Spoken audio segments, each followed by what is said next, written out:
عمر بن خطاب رضی اللہ عنہ نے اس کو زنا شمار کیا۔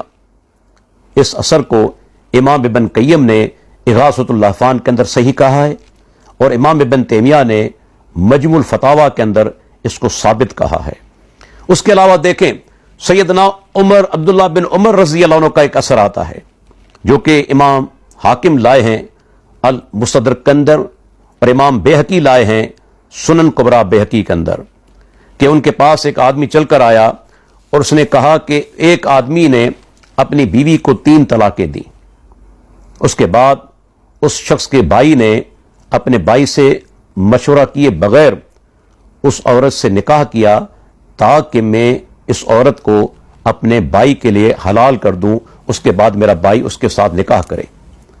تو سیدنا عبداللہ بن عمر سے اس نے پوچھا کیا وہ عورت اس کے لیے حلال ہو جائے گی پہلے شوہر کے لیے؟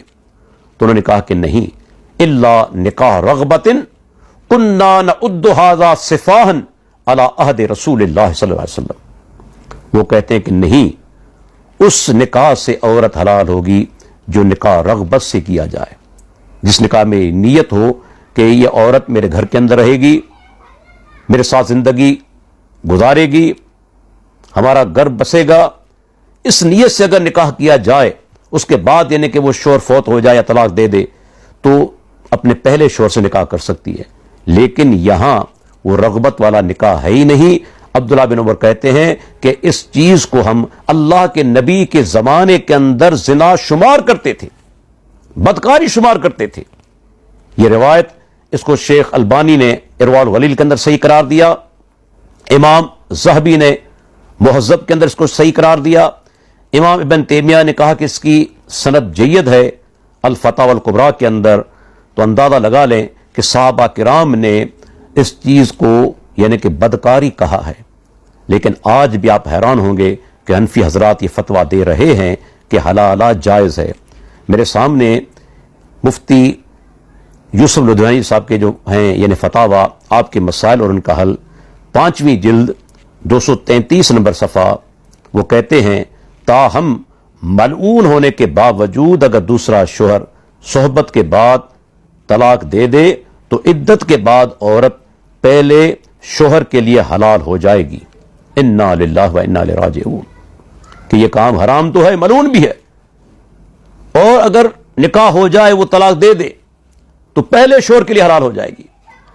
اور آگے بڑھ کر دیکھیں مفتی تقی عثمانی صاحب کیا کہتے ہیں، جنہیں آج کے دور کے یعنی کہ دیوبندی حضرات شیخ الاسلام کہتے ہیں۔ وہ کہتے ہیں اپنی کتاب درس ترمذی کے اندر جلد نمبر 3 صفحہ نمبر 399، وہ کہتے ہیں کتب احناف سے معلوم ہوتا ہے کہ وہ یعنی حلالہ کرنے والا ماجور بھی ہوگا، یعنی اسے اجر بھی ملے گا کہ اس نے اپنے دوست یا بھائی کی بیوی کو اس کے لیے حلال کیا۔ نعوذ باللہ، اندازہ لگا لیں، اجر بھی ملے گا۔ وہ کام جس پر اللہ کی لعنت ہے، اللہ کے رسول کی لعنت ہے۔ دیکھیں انسان کو تقلید کہاں تک لے جاتی ہے، کس حد تک وہ گر جاتا ہے۔ اب میں آتا ہوں مولوی منظور مینگل صاحب کی دلیل کی طرف۔ وہ کہتے ہیں کہ بھائی یہاں جو الفاظ ہیں المحلل، کہ وہ حلال کرنے والا ہے، اس سے معلوم ہوا کہ کام تو بے غیرتی کا ہے، ملعون بھی ہے، ذلت اور خواری بھی ہے، لیکن وہ عورت جو ہے اپنے پہلے شوہر کے لیے حلال ہو جائے گی۔ اور حلال ہمارے یہاں فرض ہے، واجب ہے، سنت موقدہ ہے، غیر موقدہ ہے، مستحب ہے، بولو۔ بلکہ لعنت ہے، لعن اللہ المحلل والمحلل۔ دوسرا شوہر نکاح کرتا ہے اس شرط پر چند دن استعمال کر کے پھر چھوڑ دوں گا، یہ لعنت ہے، لیکن پھر بھی حلت ثابت ہوگی، اس لیے نبی فرما رہے لعن اللہ المحلل والمحلل، پھر بھی حلال کا لفظ اس میں آ گیا، حلت پھر بھی ثابت ہو جائے گی۔ آپ کو مسئلہ سمجھ میں آ گیا؟ جی اب سوال یہی پیدا ہوتا ہے کہ المحلل کے معنی کیا ہیں۔ میں یہاں حوالہ دوں گا ابن اسیر کی کتاب جو ہے ان کی مشہور النہایہ کا، شیخ الاسلام ابن تیمیہ کی کتاب الفتاوی الکبریٰ کا، امام بغوی کی کتاب شرح السنہ کا، ابن قدامہ کی کتاب المغنی کا۔ وہ سب کہتے ہیں کہ یہاں المحلل کے معنی یہ نہیں کہ وہ عورت حلال ہو جائے گی، بلکہ اس آدمی نے ارادہ کیا ہے، اس کا ارادہ ہے کہ میں اس عورت کو حلال کر دوں۔ اس کے معنی یہ نہیں کہ شرعی طور پر وہ عورت حلال ہو جائے گی، بلکہ اس کا ارادہ ہے کہ میں اس عورت کو پہلے شوہر کے لیے حلال کرنے جا رہا ہوں، تو یہ اس کا ارادہ ثابت نہیں۔ جب یہ نکاحی ثابت نہیں، جس پر اللہ کی لعنت ہے، ملعون کام ہے، تو عورت کس طرح حلال ہوگی؟ یعنی یہاں ذکر ہے اس آدمی کے ارادے کا، اس کے معنی یہ نہیں کہ وہ عورت حلال ہو جائے گی۔ اور دیکھیں امام ابن قیم تو یہاں تک کہتے ہیں کہ اس کے معنی یہ ہے لِأَنَّهُ أَحَلَّ مَا حَرَّمَ اللَّهُ، یا المحلل کے معنی یہ ہے کہ جس چیز کو اللہ نے حرام قرار دے دیا ہے اس کو یہ آدمی حلال کرنے جا رہا ہے اپنی طرف سے۔ اور مولانا عبد الرحمن مبارک پوری رحمۃ اللہ علیہ فرماتے ہیں تحفۃ الاحوذی کے اندر علی حسب ظنہ، اس کے ظن کے مطابق، یعنی اس آدمی کا یہ اس کی سوچ ہے، اس کا یہ گمان ہے کہ میں اس عورت کو حلال کرنے جا رہا ہوں، اس کا یہ گمان ہے، اس کی سوچ ہے۔ عورت حلال نہیں ہوتی، لیکن علی حسب ظنہ، کہ اس کے سوچ کے مطابق، گمان کے مطابق کہ میں اس عورت کو حلال کرنے جا رہا ہوں، یا محلل کے الفاظ آئے ہیں، اس کے معنی یہ نہیں ہے کہ وہ عورت حلال ہو گئی۔ دیکھیں جس طرح قرآن کریم کے اندر آتا ہے کہ مشرکین کیا کرتے تھے کہ جو مہینے حرمت والے، ان کے اندر وہ ایک چالاکی کرتے تھے، آگے پیچھے کر دیتے تھے۔ اللہ تعالیٰ نے فرمایا سورہ توبہ کے اندر فَيُحِلُّوا مَا حَرَّمَ اللَّهُ، پھر وہ حلال کرتے ہیں جس کو اللہ نے حرام کیا۔ یہاں انہوں نے اللہ کی حرام کردہ چیز کو حلال کرنے کی کوشش کی، یہ نہیں کہ وہ کام حلال ہو گیا۔ جو چیز انہوں نے کی، جو حرکت انہوں نے کی، اس سے وہ چیز حلال نہیں ہو گئی، بلکہ انہوں نے اپنی طرف سے حلال کرنے کی کوشش کی جس چیز کو اللہ نے حرام قرار دیا تھا۔ تو یہاں بھی المحلل کے معنی یہ ہے کہ جو چیز، جس عمل کو اللہ نے حرام قرار دیا ہے، یہ آدمی اپنی سوچ کے مطابق اس کو حلال کرنے جا رہا ہے، اس کے معنی یہ نہیں کہ وہ عورت اس کے لیے حلال ہو چکی۔ اللہ اکبر! اندازہ لگا لیں اگر یہ ملعون کام بھی حلال ہو جائیں تو میں لوگوں سے پوچھنا چاہتا ہوں، اللہ کے نبی نے سود کھانے والے پر، کھلانے والے پر لعنت کی ہے، تو کیا سود حلال ہو جائے گا؟ اللہ کے پیارے پیغمبر نے رشوت لینے اور دینے والے پر لعنت کی ہے، تو کیا رشوت حلال ہو جائے گی؟ اللہ کے بندو، اللہ سے ڈر جاؤ۔ دیکھیں انسان کو یہ تقلید کس قدر گرا دیتی ہے۔ اسی وجہ سے امام ابن قیم نے فرمایا کہ جو مقلد ہوتا ہے، ان المقلد لا یطلق علیہ اسم عالم، کہ مقلد پر عالم کے نام کا، لفظ کا اطلاق نہیں ہوگا، چاہے اس کے پاس بڑی بڑی ڈگریاں کیوں نہ ہوں، لیکن وہ جاہل ہی رہتا ہے۔ اسی وجہ سے آپ دیکھیں کہ جس کام کو اللہ تعالیٰ نے یعنی کہ ناجائز اور حرام قرار دیا، جس پر لعنت کی، اللہ کے نبی نے لعنت کی، یہ لوگ آج اس کو حلال کرنے کی کوشش کر رہے ہیں۔ اللہ تعالیٰ سے دعا ہے اللہ تعالیٰ ان لوگوں کو ہدایت دے، اللہ تعالیٰ ہمیں ان حرام یعنی کہ امور سے بچائے اور پیارے پیغمبر کی سنت پر عمل کرنے کی توفیق عطا فرمائے۔ السلام